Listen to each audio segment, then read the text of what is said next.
Halo semuanya, balik lagi sehat terus dan lancar juga kegiatannya. Teman-teman, ini ada sebuah video yang menarik ya. Kita akan melihat pidato Pak AHY, tapi nggak full ya. Jadi ada sebuah kata-kata yang menjadi sorotan.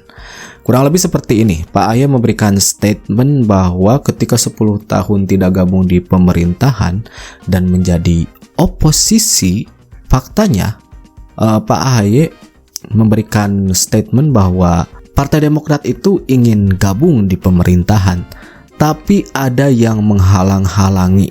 Pada akhirnya bisa gabung ya setelah dilantik oleh Pak Jokowi di akhir-akhir masa jabatannya dan bisa berperan dengan penuh ya Partai Demokrat itu di pemerintahan. Nah, kata-kata yang memang berbunyi ada yang menghalang-halangi, teman-teman juga bisa tahu ya arahnya kemana. Dan bisa jadi itu ke PDIP ya teman-teman, karena 10 tahun kemarin kan PDIP berkuasa dalam pemerintahan.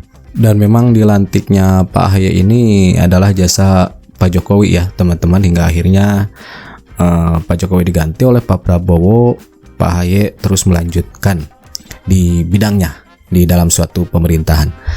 10 tahun PDIP berkuasa itu tidak lepas dari peran Pak Jokowi yang memang menurut saya penting ya, karena Pak Jokowi itu banyak pendukungnya. Tapi pada akhirnya Pak Jokowi dikeluarkan oleh PDIP dan setelah itu selalu menjadi topik hangat yang selalu dibicarakan oleh pihak PDIP. Dari mulai Pak Hasto, Pak Dedi, Bu Mega ya membicarakan tentang Pak Jokowi. Artinya mengait-ngaitkan suatu hal itu selalu ke Pak Jokowi. Ada problem, Pak Jokowi lah orangnya yang dibicarakan, kurang lebih seperti itu. Tapi memang akhir-akhir ini PDIP agak keep silent ya teman-teman. Semenjak Pak Hasto dijadikan tersangka, kemudian ada wacana pertemuan Bu Megawati dan Pak Prabowo, itu agak keep silent ya. Apakah itu sebuah strategi ataupun taktik yang dilakukan oleh PDIP untuk bisa melobi-lobi Pak Prabowo? Silakan analisis teman-teman. Oke, kita langsung saja melihat videonya seperti apa, karena bukan hanya pidato dari Pak AHY yang akan kita lihat, tapi ada juga sebuah podcast ya yang narasumbernya adalah Pak Ade Armando. Persatuan dan kerukunan tidak hadir begitu saja. Ini semua adalah buah perjuangan para pendiri bangsa kita, generasi pendahulu kita, para pemimpin, dan kita semua yang ingin anak cucu kita, generasi penerus kita juga bisa hidup dengan tenang, dengan baik, dengan damai, dengan rukun. Setuju Bapak Ibu sekalian? Mengapa tadi saya katakan jangan anggap ini akan terjadi dengan sendirinya tanpa diperjuangkan? Lihatlah dunia kita.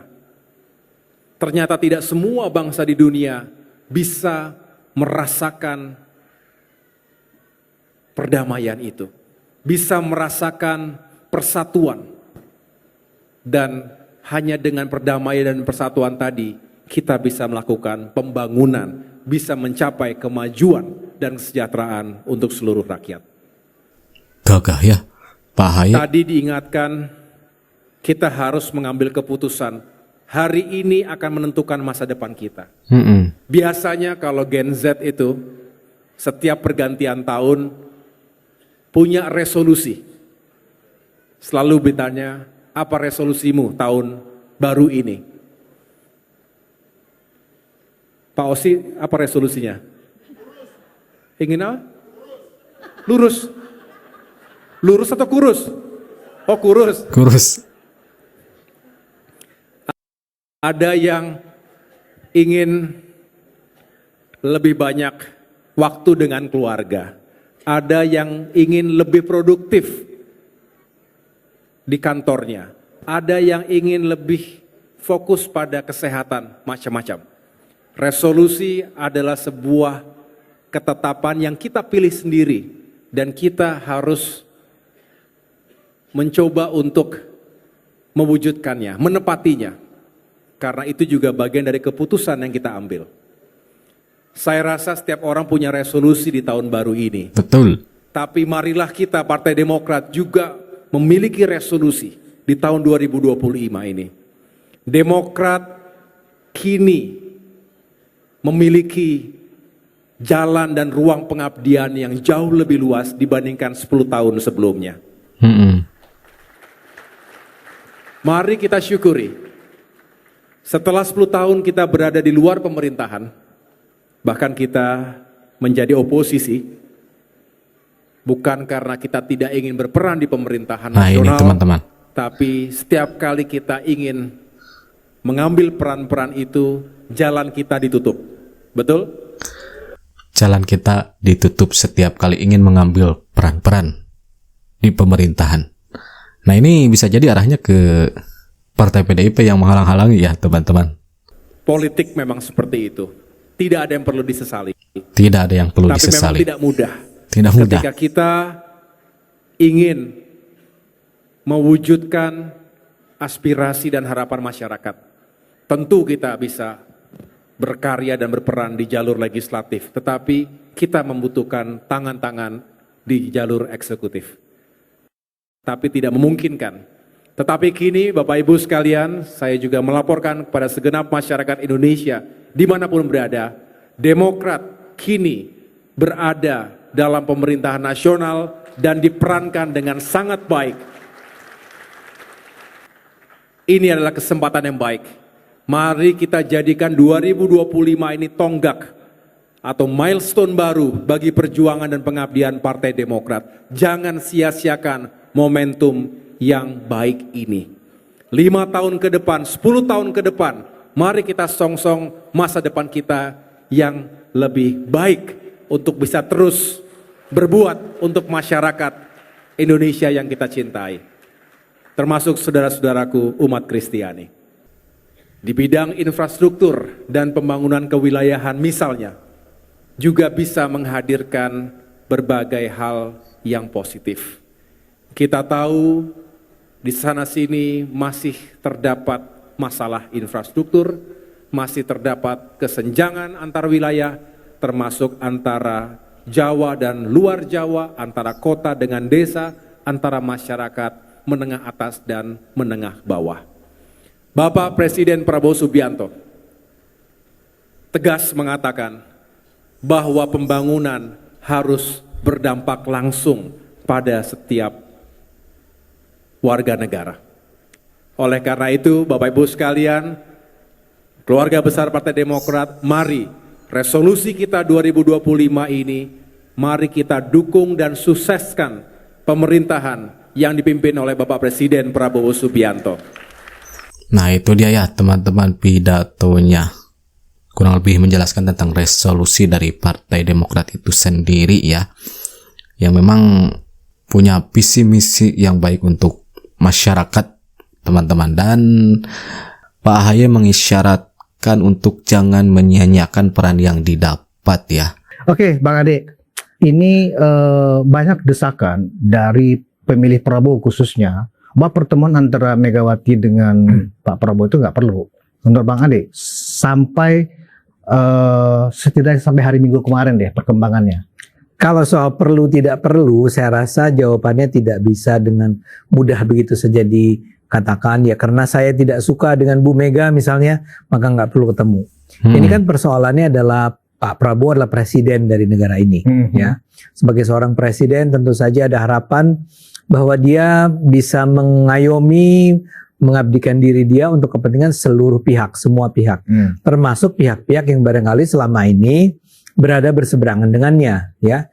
Jadi kalau soal apakah Pak Prabowo sebaiknya menerima atau tidak, dalam pandangan saya ya itu adalah sebuah keputusan yang harus didasari pada pertimbangan kepentingan seluruh bangsa, ya. Dan untuk itu saya rasa mungkin saja Pak Prabowo akan bersedia dalam artian ya oke, kita terima ya, karena kita tahu bahwa sebelum ini sebenarnya sempat ada masa-masa di mana justru orang melihat bahwa justru Kim lah ya, Kim plus lah yang sesudah selesai pemilihan presiden, sesudah terpilihnya Pak Prabowo sebagai presiden, itu bersedia bertemu dengan Bu Mega ya, atau bersedia mengundang Bu Mega. Tapi pada saat itu justru yang dikatakan adalah bahwa PDIP-nya yang merasa tidak perlu datang ketemu dengan Pak Prabowo. Jadi untuk mendatangi kediaman Pak Prabowo di Kartanegara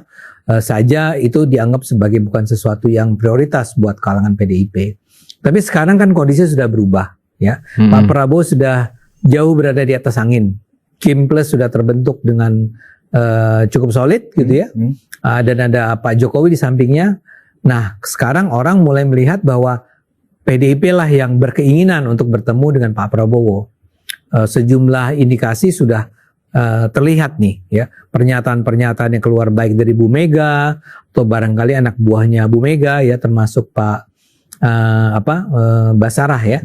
Kemudian ada juga dari Guntur Romli, ada beberapa orang lainnya. Itu menunjukkan bahwa mereka berharap sekali bisa datang dan bertemu dengan Pak Prabowo.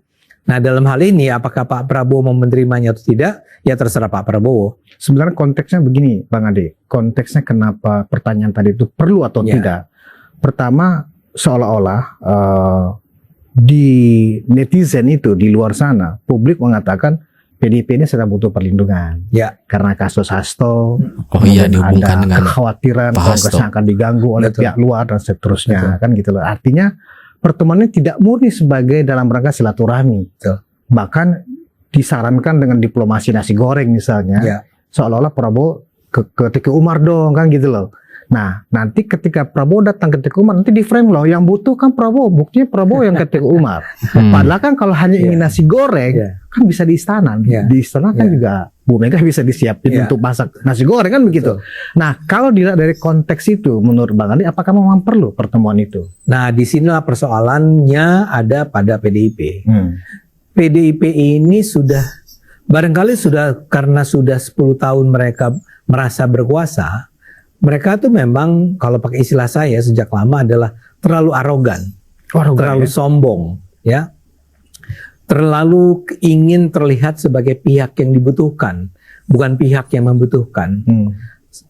Terlalu ingin menonjolkan image bahwa mereka lah yang menentukan, bukan ditentukan. Sehingga selama ini memang tidak tertangkap tuh, ya. Adanya kerendahan hati, kesediaan atau bukan kesediaan lah, tapi ya kerendahan hati lah dari pihak PDIP untuk mengatakan bahwa kami ingin bertemu dengan Pak Prabowo. Kita semua tahu apa yang Anda katakan tadi, artinya tidak semua orang barangkali tahu, ya, tapi siapapun yang mengamati politik Indonesia akan bisa menengarai, bisa memonitor, bisa mengidentifikasi bahwa saat ini yang sedang membutuhkan bantuan adalah PDIP. Jadi Iya, Pak Ade mengatakan bahwa sekarang skemanya terbalik, ya. Terlihat bahwa PDIP yang ingin bertemu dengan Pak Prabowo. Dalam artian ingin membutuhkan bantuan, ya. Dan wajar juga ketika ada opini bahwa ketika terjadi pertemuan antara Bu Mega sama Pak Prabowo itu tidak murni, ya. Dalam artian ada lobby-lobby tentang Pak Hasto yang memang menjadi tersangka. Jadi banyak yang menghubungkan dengan hal tersebut, teman-teman. Dan sampai saat ini Pak Hasto kan belum menjalani persidangan, ya. yang Anda katakan benar sekali. Saya rasa biar bagaimanapun PDIP itu butuh adanya proteksi terhadap nasib Mas Hasto, ya. Sebelum ini misalnya kita ingat Bu Mega mengatakan bahwa kalau sampai ditangkap saya akan datang ke Kapolri. Yang sebenarnya salah sekali, ya. Sikap semacam itu salah sekali. Salahnya karena dua hal. Pertama adalah kenapa datang ke Kapolri, ya? Karena yang menyatakan bahwa ini perlu ditahan atau tidak sebetulnya kan KPK duluan, ya. Tapi anyway, biar bagaimanapun itu sudah pernah dikeluarkan pernyataan itu. Itu kan sebenarnya pernyataan yang tidak pantas, ya. Bagaimana mungkin seorang ketua umum partai politik itu merasa bahwa dia itu punya otoritas untuk datang ke Kapolri kalaulah ini karena ditangkap oleh polisi dan menyatakan pada kepala polisi bahwa ngapain lu tangkap anak buah gue, ya. Itu salah, sama sekali tidak simpatik. Tapi lagi-lagi saya ingin katakan bahwa itu lazim ditampilkan oleh PDIP karena gaya mereka yang dalam pandangan saya, lagi-lagi saya ulang, saya minta maaf kepada para penonton, itu menurut saya memang arogan. Nah, karena sikapnya terus-menerus arogan, maka ketika sebetulnya orang sekarang tahu bahwa mereka itu mereka perlu ada proteksi. Pertama dalam kaitannya dengan Pak Hasto, Hmm. kedua dalam kaitannya dengan walaupun barangkali ini lebih spekulatif ya sifatnya, adanya kebutuhan untuk menjaga jangan sampai Kongres PDIP nanti, dalam Spekulatifnya. Kongres PDIP nanti tidak terjadi intervensi yang menjatuhkan Bu Mega, diganti oleh entah siapa yang akan ditentukan oleh kelompok luar katanya.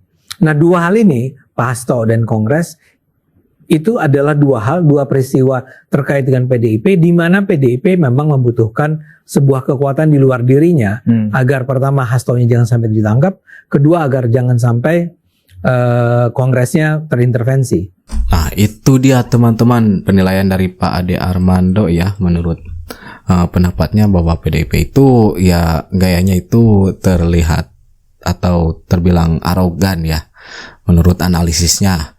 Kemudian di masa-masa ini PDIP membutuhkan proteksi. Proteksi yang pertama memang untuk menuju Kongres agar Bu Mega aman, kemudian Pak Hasto agar bebas gitu kan ya teman-teman. Nah, itu pandangan dari Pak Ade Armando ketika membicarakan tentang konteks apabila Bu Mega dan Pak Prabowo bertemu. Nah, kalau menurut teman-teman gimana setelah melihat video ini? Dari pertama kita melihat pidato Pak AHY, kemudian sebuah podcast ya yang narasumbernya adalah Pak Ade Armando. Silahkan tulis di kolom komentar. Oke, terima kasih teman-teman sudah nonton sama-sama informasi ini. Nanti kita jumpa lagi di video-video selanjutnya. And that's it. Catch you later.